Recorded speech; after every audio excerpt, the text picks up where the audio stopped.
We're a few days before the Austrian Grand Prix is on again in Spielberg at the Red Bull Ring. The place where Formula 1 world champion Max Verstappen and English driver Lando Norris fought a fierce battle in 2024, which Verstappen ultimately won. The British media went after Max after the race like he had just destroyed a bus full of school kids.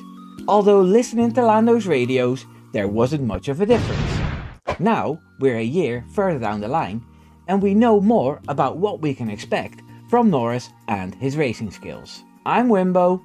Here's 3 seconds to leave a like.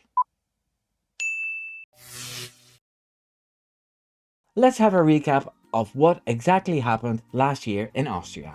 Verstappen was in the lead and Norris was chasing him. Verstappen pitted while being 7 seconds ahead. The pit stop was slow due to a rear tire not coming off, and Verstappen even had to wait a bit to not have an unsafe release. Norris was 1.7 seconds behind Verstappen, who had a bit of traffic ahead of him.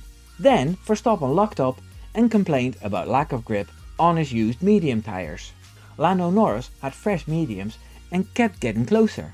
The pressure was immense. Norris felt it too, and that's why he snapped at his engineer a few times. Right, he's 1.2, let's use... Yeah, I see that. Yeah, RBV.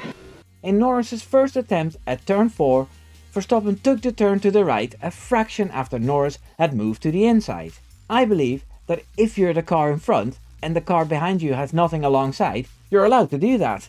Norris had a moan about this, saying he reacted to my move. You're not allowed to do that.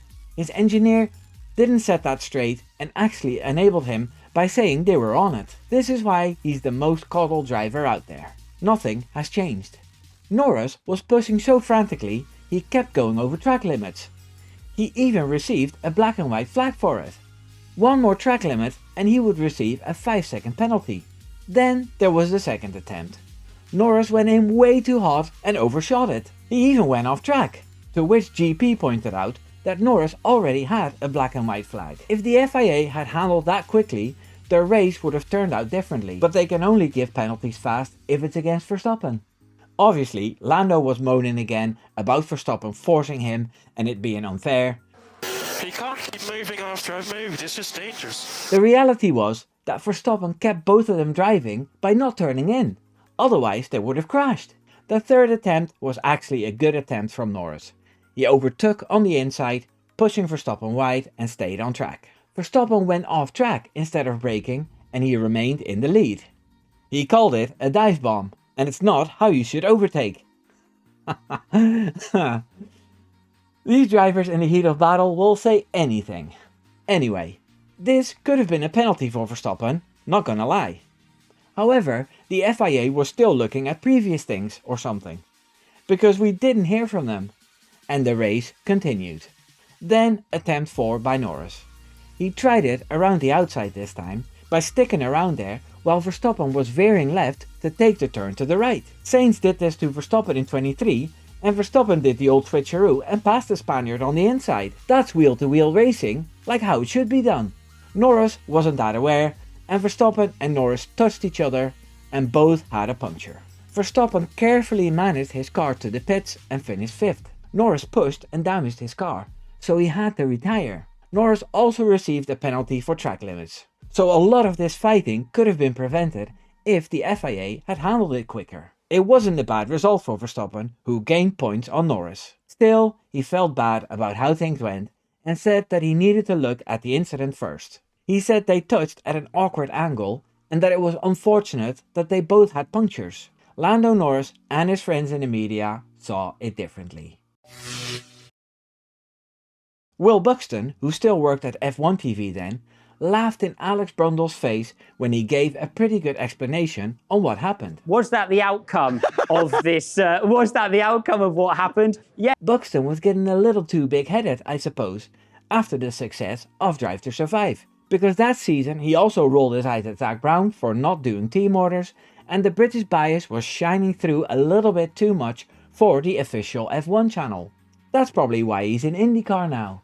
Anthony Davidson also had his say, and pretty much everyone was pointing at evil old Max Verstappen and his mean behavior to his friend Lando Norris. Nobody mentioned a word about Lando's skill issues behind the wheel.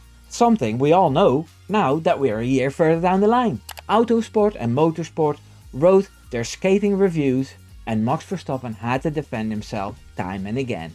When Norris was asked about things after the race, he was still very angry at Max and said that Verstappen had to apologize or he'd lose respect for him. The British media loved that, and they were visibly disappointed when the news came out that Norris had phoned Max to patch things up. So that's what happened, and I think those people who destroyed Max Verstappen for this unfortunate little crash should say sorry to Verstappen. That their hatred for Max blinded them and that they clearly lost sight of Norris' shortcomings. Something they happily acknowledge now that Oscar Piastri is beating Norris and Lando crashes clumsily into the leader of the standings now. It was never on Verstappen what happened there. We saw how Verstappen managed it against Sainz. Years earlier, Hamilton and Vettel fought in that same turn and didn't touch. And that looked even worse. Anyway, that's all I got for today. Go away now.